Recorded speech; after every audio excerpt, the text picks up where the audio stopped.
There is a silent truth most people avoid facing. Your children are not just reflections of your best intentions. They are mirrors of your unresolved pain. They inherit not only your dreams, but also the wounds you refuse to heal. They carry the weight of emotions you never allowed yourself to feel. Carl Jung understood that what remains unconscious in the parent does not disappear. It is passed down to the child. Every fear, every denial, every suppressed truth finds its way into the next generation. You may believe that you are protecting them by hiding your sadness, controlling your anger, pretending your anxiety is under control, but children feel what is unspoken. They absorb the energy behind your words. They learn to navigate the contradictions between what you say and what you truly feel. And in doing so, they internalize confusion, shame, fear, not because they understand it, but because their survival depends on making sense of the environment you create. The shadow you refuse to confront becomes their burden. The silence you maintain becomes their loneliness. The rage you suppress becomes their fear of their own emotions. Healing is not optional. It is a responsibility. Every wound you ignore becomes a road they must walk without a map. Every unresolved trauma you carry silently becomes a storm they must endure without understanding why. The child who grows up sensing your unspoken sorrow does not think, "My parent is hurting." They think, "There must be something wrong with me." They personalize what you hide. They blame themselves for what they cannot name. And so the cycle repeats, generation after generation, the original pain mutating but never disappearing. Jung taught that real healing comes from bringing the unconscious into consciousness. Until you make the unconscious conscious, it will direct your life, and you will call it fate. In families, what is unconscious becomes the silent architecture of the child's world. Without words, without clear explanations, a child learns that love must be earned, that safety is conditional, that feelings are dangerous, that certain parts of themselves must be hidden or destroyed to survive. They are not born carrying these beliefs. They inherit them, invisibly, inevitably, painfully. Some parents believe that providing material comfort can shield their children from the emotional inheritance. They think that opportunities, good schools, and full refrigerators will compensate for unspoken grief and anger. But the soul does not respond to surfaces. The soul feels the truth beneath appearances. Children crave authenticity, not perfection. They need to see that it is possible to hurt and still be whole. They need to witness that wounds can be faced, not buried. They need to feel that pain is not a curse, but a part of life that can be survived, not something that must be transmitted silently into their own story. To heal yourself is to break the cycle, to look inward, to face what you have spent years avoiding, to sit with your own fear, rage, grief, not for yourself alone, but for the sake of everyone who comes after you. Healing is not selfish. It is an act of love across generations. Every step you take toward your own wholeness frees your children from having to carry what you were too afraid to face. Every shadow you integrate becomes one less ghost haunting their lives. This is not about guilt. It is about responsibility. You cannot change what you inherited, but you can change what you pass on. You can decide that the pain stops here, that the silence ends with you, that the anger will be felt and transformed, not buried and transmitted. Your children are not your redemption. They are not here to finish your healing. They are here to live their own lives, unburdened by the weight of your unfinished stories. The pain you refuse to feel does not vanish. It waits, it grows, it adapts, it finds new forms. It speaks through depression, addiction, anxiety, rage. It speaks through the lives of those least equipped to understand its origin. It finds your children, unless you stop it. You cannot promise your children a life without pain, but you can promise them a life without your pain disguised as their destiny. You can promise them honesty instead of silence, presence instead of performance, healing instead of inheritance. To face your own wounds is the most terrifying and the most sacred work you will ever do. It requires courage to stand at the gates of your own sorrow and refuse to look away. It requires strength to dismantle the lies you told yourself just to survive. But in doing so, you offer your children the most precious gift: freedom. Freedom to feel without shame. Freedom to love without fear. Freedom to live without carrying the invisible scars of your hidden wars. You may not have been given this gift by those who came before you, but you can be the one who gives it now. You can be the one who says, "It ends with me." The healing you choose today ripples outward into generations you will never meet. The peace you claim for yourself becomes the soil where new stories can grow. Your children deserve to begin where you end, not where you got stuck. They deserve to be the first in the line, not carrying the silent grief of those who refused to heal. They deserve a different inheritance. And you deserve to see that it was never too late. Not for you, not for them. Healing is still possible. The future is still unwritten, and it begins with the choices you make now. The question is not whether you will pass something on to your children. The question is what you will pass on. Pain is not something that disappears when you ignore it. It transforms. It disguises itself. It embeds itself into patterns of behavior, reactions, fears, and silent expectations.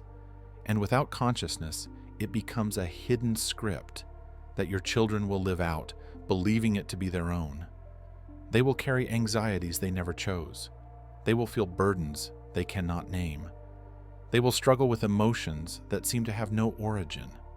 And all the while, they will wonder what is wrong with them, not realizing they are carrying pieces of a story that began long before they were born. Carl Jung spoke often about the shadow, the parts of ourselves we reject, deny, and bury because we are taught they are unacceptable. Anger, grief, vulnerability, fear, these emotions, when not integrated, become shadow material. And the shadow is never silent. It speaks through what we project onto others. It acts out in the ways we least expect. It shows up in the generations that follow us, asking to be seen, asking to be healed. When you deny your own anger, it may manifest as a child's inexplicable rage. When you bury your fear, it may surface as a child's chronic anxiety. When you suppress your grief, it may emerge in your child's struggle with sadness they cannot explain. They are not broken.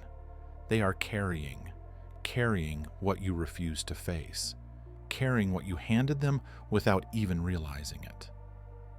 And the tragedy is that they think it is theirs. They think they are defective, fragile, flawed. They grow up internalizing the symptoms of a deeper story they were never allowed to understand. This is how cycles repeat. This is how trauma becomes a legacy instead of a lesson. And it will continue until someone chooses to turn inward and face what has been avoided for generations. Healing your own pain is not an act of indulgence. It is an act of rebellion against the silence that has ruled your family line. It is a refusal to let old wounds dictate new lives. It is an act of love deeper than any words you could ever say. Because when you choose to confront your shadow, you are saying to your children, "I will not let you carry what was never meant for you. I will not make you pay for the battles I was too afraid to fight. I will not hand you my sorrow and call it love." But this work is not easy. It requires honesty so brutal that it feels like death. Death of old identities, death of excuses, death of illusions. It demands that you sit with the parts of yourself you most want to avoid. The anger you swore you didn't have, the grief you buried under busyness, the fear you disguised as control, the shame you masked with perfectionism. It asks you to bring them all into the light, to feel them fully, to stop running, Because only by feeling can you heal. Only by naming the wound can you clean it. Only by facing the shadow can you prevent it from possessing the next generation. Your children do not need you to be perfect. They need you to be human. They need you to show them that healing is possible.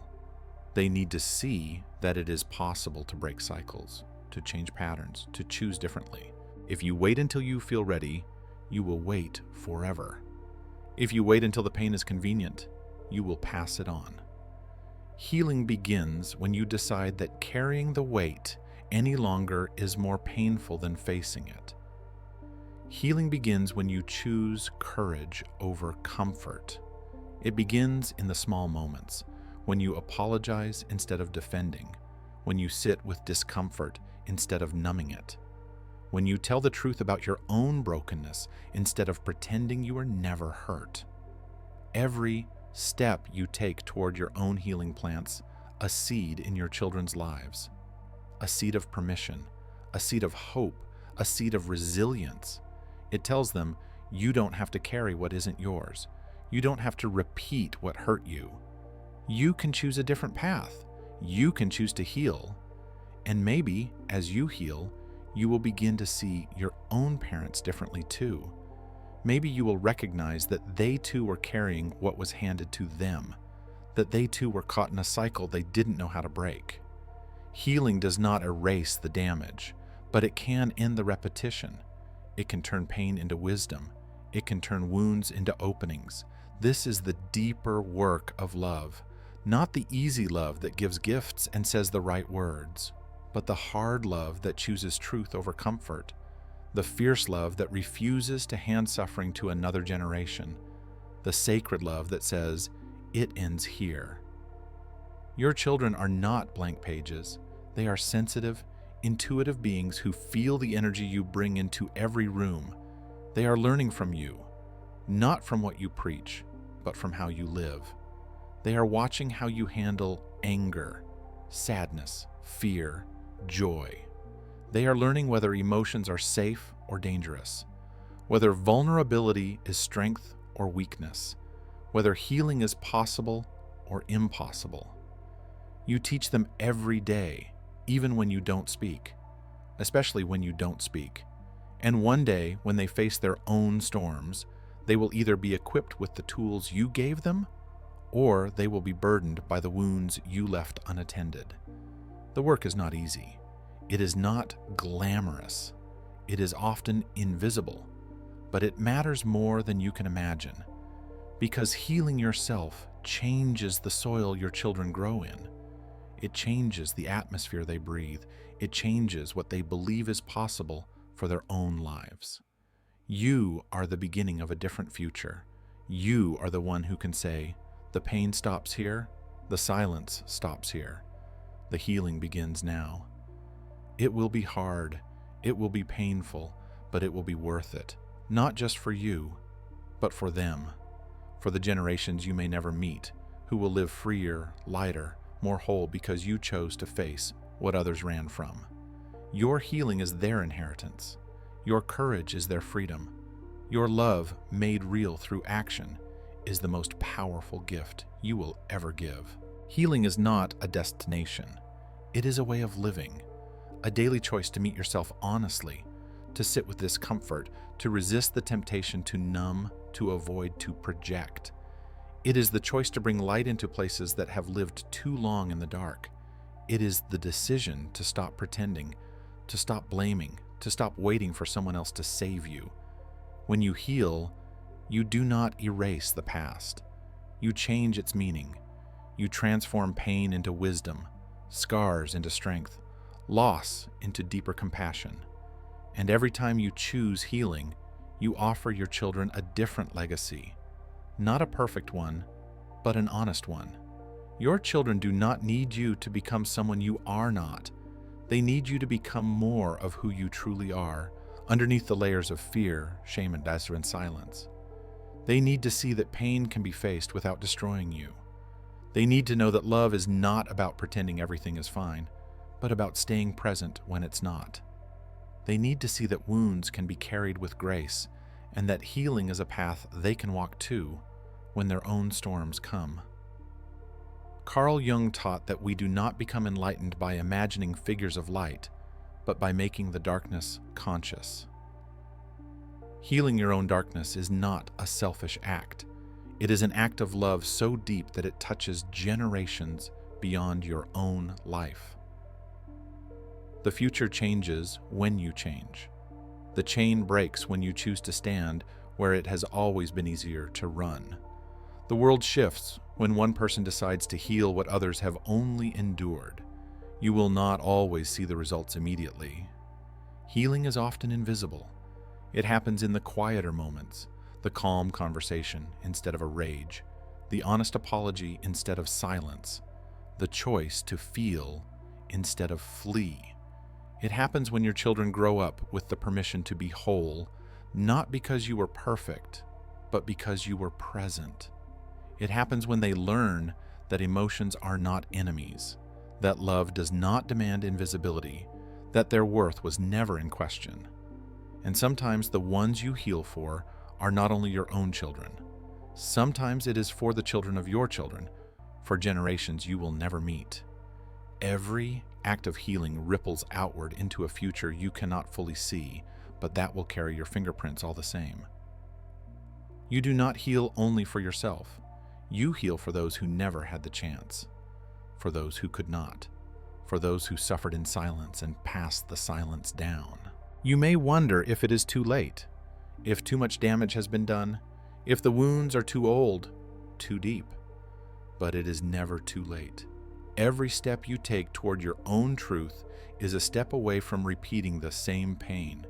Every act of courage, no matter how small, becomes a bridge to a new kind of future. You can become the first in your line to say, enough. The first to face the buried grief, the hidden anger, the unmet longing. The first to speak where others stayed silent. The first to choose love over fear, truth over appearance, freedom over survival. It is not easy. It is not glamorous. It often feels lonely, but it is sacred, and it is necessary. Your children are watching, even when you think they are not. They are learning from your healing as much as they once learned from your hurt. They are absorbing your courage as much as they once absorbed your fear. They are finding new ways to live because you chose not to run anymore. The future is not written in the pain of the past. It is written in the healing of the present. It is written in the quiet, stubborn acts of hope that say, I will not hand this pain forward. I will break the chain here. I will plant something different. And even if you stumble, even if you fall, even if you struggle more days than you succeed, every step matters. Every choice matters. Every moment of honesty, of presence, of love matters. Your children will not remember perfection. They will remember presence. They will remember the feeling that it was safe to be real, that it was safe to be whole, that it was safe to feel. And one day, maybe without even realizing it, they will carry that safety into their own lives, into their own families, into futures that will look a little freer, a little lighter, a little more alive, because you chose to heal. Thank you for being here, for choosing the harder road of self-awareness, for being willing to face the shadows that others denied. If this message resonated with you, if you are on your own healing journey, I invite you to share your experience in the comments. Sometimes speaking it out loud is the first act of healing. If you found something meaningful here, please consider leaving a like. It helps these messages reach others who might be carrying their own invisible battles. And if you would like to continue exploring the deeper work of Carl Jung, emotional healing, and conscious transformation, feel free to subscribe. There is more to uncover, more to heal, and it begins always with the choice to stay present, even when it hurts.